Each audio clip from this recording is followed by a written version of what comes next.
10 чекти көрсөтсө 10 тең чыгарып калат. Макулбу? Чыгарып туруп анан эгерде чек ошондой болуп токтому жок ошо кишиге чыккан болсо кайра бардыгын муниципалдык менчикке кайрайбыз. Ай сайын келип эл менен жолугушкан. Ай сайын 2 айда бир келип элге жолуктуруп түшүндүрүп бүт жанагы 291-токтом, 109, 309-токтом бардыгы боюнча түшүндүрүп иштерин жүргүзүңүздөр. Энергетика тармагы Кыргызстанда өлгөн. Жок мындай албан. Эгерде маселеңер чечилбей жатса, аким турат. Аким чечпей жатса, областка баргыла, губернатор турат. Маселени көтөрөбүз, чечебиз. Маселени артынан иштесе кууса чечилет. Анан жазып коюп 1 жылдан бери бүтүрбөгөн жумушту декабрда бүтүрүп атсаңар, кемчиликти моюнга алыш керек да. Кылбай аткан ишти кыла албай атабыз деп эле айтыш керек. Анан жөн эле биз кылганбыз, анан бергенбиз деп актанасыңар. Энергетиктер кишиңерди жибергиле. Ким тиешелүү ушул маселе менен заниматься эте турган киши ким? Главный инженериңизди эртең ушул айылга жибересиз. Айыл өкмөт мына энергетики менен чогулуп алып туруп баргыла. Ошол трансформатордун ар бирин кыдырып чыгып, кайсы документи даяр, кайсынысы даяр эмес, эмнеси даяр эмес болсо жазып бергиле. Мунугулар даяр эмес, ушуну даярдагыла деп туруп. Чекитин коюп, канча убакта баланска алып бүтөсүңөр документтер менен? Документацияны барын айыл өкмөт жасайт да. Документ бүткөндөн кийин канча убакта аласың? 1 айдын ичинде аласың. 1 айдын ичинде аласыңар. Мына февраль бүтүп атат. Документте эмне кемчиликтер бар? Азмандалбайлы. Сиз менен сиз эгерде убактыңыз болсо дүйшөмбү күнү өтүңүз. Бир тактап коюлуп, анан калган чечим. Жок, убактыңыз болсо деген маселе эмес. Бардык ишин токтотуп туруп ошол жака барат. Дүйшөмбү күнү барсын. Эртең менен сүйлөшкүлө тактагыла, документтер бүткөн болсо, февраль айы, март айында полностью баланска алып, марттын этегинде алынды деген маалыматты бересиздер бизге Дөлөпбек үчүн. Жазыңыз кантип. Марттын аягында баланска алынды деген маалымат бересиздер. Анан урматтуу туугандар, отуруңуз. Мына айтып атасыздар, свет өчүп атат, башка болуп атат, 2 саат, 2,5 сааттан көп болуп атат да. Свет эгерде бүгүнкүдөй кылып пайдалансак, суук бүгүн мына быйылкы жылдагыдай болуп, дагы ошол жакшы 3 күн, 4 күн гана суук болду. 10 күн, 15 күнгө созулса, биз электр жарыгын 2 саат эмес, 2 айга көрбөй калабыз. Муну ачык эле сүйлөшөлү, моюндашалы. Жөн эле бири-бирибизди алдап, үмүткөр кылып мактана бербейли. Электр энергия, энергетика тармагы Кыргызстанда өлгөн. Жок мындай албан. Талкаланып бүтүп келатат. Бир дагы жаңыланган эчтеке жок.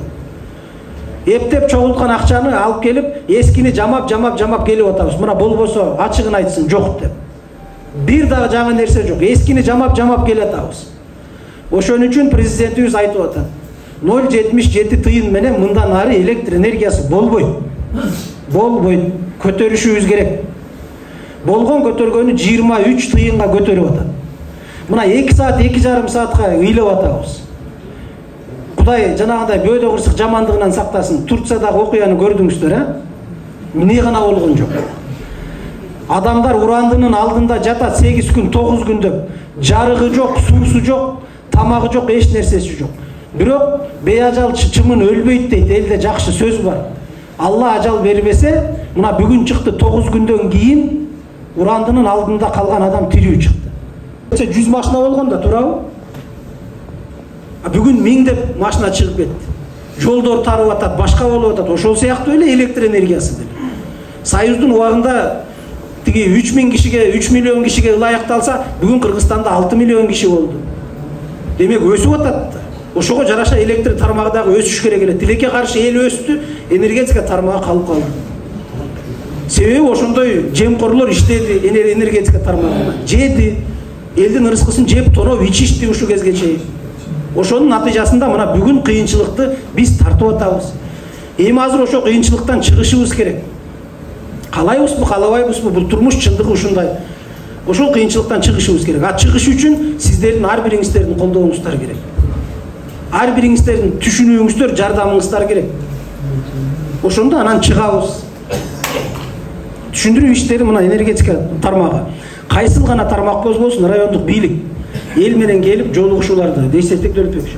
Ай сайын келип эл менен жолугушкан.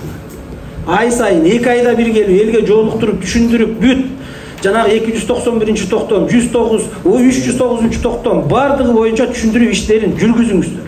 Элге айтыңыздар, деңиздер келгиле алдына кел. Эл жеп койбойт, эч нерсе болбойт, чындыкты айтса эл түшүнөт. Элден алыстабаш керек. Бийлик эл менен болушубуз керек. Биз элдин кызматкерибиз. Ушул карапайым элдин салыгынан төлөнгөн акчага биз отурабыз, ошол жерде айлык алып атабыз. Жараткан мойнубузга ошондой жоопкерчиликти, рызкы насипти илген экен, элдин кызматын кыласың деп. Ошону кылып атабыз. Демек ошону татыктуу аткаралы. Татыктуу аткаралы. Эл жок, бийлик эмес. Жериң жок болсо, элиң жок болсо, бийлигиңдин кимге кереги бар? Кимди башкарасың? Кимди карайсың? Эл бар, бийлик бар. Эл бар, мамлекет бар. Ошон үчүн биринчи кезекте элдин көйгөйү, мына эл мисалы асмандагы айды алып бер, күндү алып бер, же менин үйүмө гез куруп бер деген жок да. Болгон эле жөн эле бир түшүнбөстүк суроолор ошолорду берип атышат. Ошону келип түшүндүрүп, айтып, жеринде көрсөтүп чечип кетсе боло турган эле маселе. Анан мына президентибиздин тапшырмасын билесиздер. Министрлер кабинетинин төрагасынын тапшырмасын билесиздер. Чакан ГЭСтерди кургула деп атат. Мына азыр биздин Ош облусунда эле 12 долбоор иштеп атат. Чакан ГЭСтерди курабыз деп. Себеби бизде суу бар. Тоодон түшкөн мөңгү сууларыбыздын бардыгы ылдый көздөй куюп эле кетип атат, көрүп атасыздар. Эчтеке болбой эле. Мына ошолорду тосуп пайдаланалы. Жанагындай чакан ГЭСтерди куралык. Ошондон элге дагы кошумча электр энергиясын иштеп чыгалык деген маселени көтөрүп, мына быйылкы жылдан баштап өтө курч көтөрүлүп атат бул маселе. Ошонун үстүндө иштеп атабыз. Кудай буйруса чакан ГЭСтер курулса, ишке берилип калса, ал жерден дагы электр энергиясы болот. Ошондо сиздерде дагы жанагы электр энергиясын өчүрүү, башка деген маселелер Кудай буйруса жаралбай калат, болбой калат. 291-ге киргизген эмеспиз биякта. Ана бияка жаппай тура берип. Документтер бар да азыр. Не проблема болот? Не проблема? Сизден госрегистрден не деп айтып атышат сизге? Бизге неме жок экен деп атат. Эми тура атат. Колуңузда токтом бар, бирок архивден чыккан немеңиз жок. Архивде эч кандай материалдар. Бир экземпляр колунда жүрөт. Айыл өкмөттөн дагы токтом келбей атат. Булардын действительно ушул жерге ушул адам чыккан. Ушундай токтом действительно бар деген эч кандай неме жок. Архив жок болот. Үйдү салып алды. Үйдү салып алды. Жашап атат. 2002-жылдан бери жашоо өтүп атат. Туурабы? Не проблемасы бар бергенде? 291-ге киргизген. Анда 291-ге киргизген. Данияр Төрагазович, себеп бул жерде токтом турат. Генплан турат, трансформация болгон боюнча чечим бар. 291-ге киргизсе кайра эле Алакида болуп кетет азыр. Данияр Төрагазович. Ооба, китеп бериш керек. Бул сурап атканы токтомдун көчүрмөсүн бергиле деп госрегистр сурайт экен. Көчүрмөсү архивден. Ошо көчүрмөсү жок болот. Оригинал көчүрмөсү жок болот да. Архивден чыкпайт. Архитектурада ham жок экен. Бул жерде мондой болуп калышы мүмкүн да бир чечим, бир 2-3 адамга чыгып кетиши да мүмкүн да. Ошодон биз опасность этип туруп, айыл өкмөттөн запрос кылдырабыз. Действительно ушул кишинин токтому барбы? Ушул кишиге ушундай токтом чыкканбы деп туруп запрос кылдырабыз.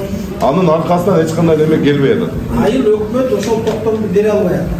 Ошондой себеби жок. Айыл өкмөттө дагы жок, туурабы? Жок. Архивде кайрылса архивде дагы жок. Архивде да жок. Эми не кылыш керек бул ишти? Түшүнбөй атам. Себеп бул бир эле маселе эмес да. Мындай. Канаке, первый замаким кана? Бардым. Ал мисалы үчүн биянын намыга чек берилген. Бирөө документ жок. Бул адамга керек эмес. Сиз барасыз, мега чек дейсиз. Мен акчаны беремин. Бул адамга 500 сом акчаны берип коет да, же болбосо 10 000 акчаны берет да, ал чекти акчасын алга адам алат. Занамдын. Мындай кыладык, мына начальник роводу. Кайсы убакытта барсыз? Мына азыр деле жыйын бүткөндөн кийин байланышып барасыздар дагы. Ошол чектерди кайсыл жерде билген эмеңиздин бардыгын көрсөтүп бериңиз. Кадастр. Роводу көргөн эменин бардыгына кайсы координаттан көрсө, чыгарып кимге эме катталган, ким алган, биринчи токтом кимге чыккан, токтому барбы жокпу, полностью көрсөткөн 10 чекти көрсөтсө 10 тең чыгарып алат. Макулбу?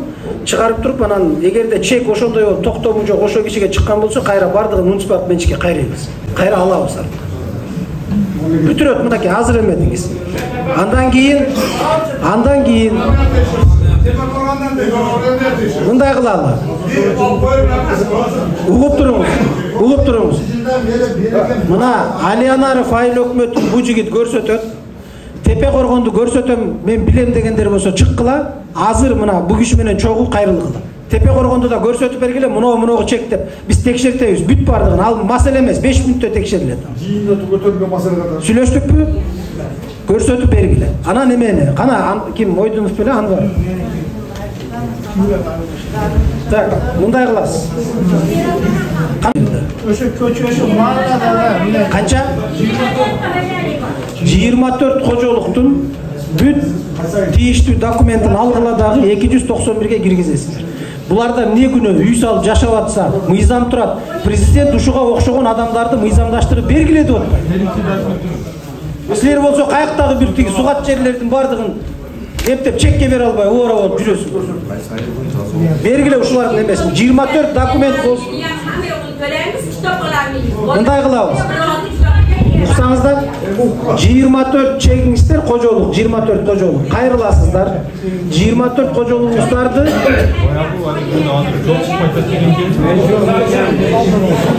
угуп атасызбы? 24 кожолук кайрыласыңар. Документтерди бересиңер. Анан ошол жерде тийиштүү акчалары бар. Ал көп акча эмес. 200 сом, 300 сом, мисалы кадастрга бир 200 сом, Гипрозенге 200 сом ушундай төлөнө турган акчасы бар. Ошолордун бардыгын төлөп бересиңер.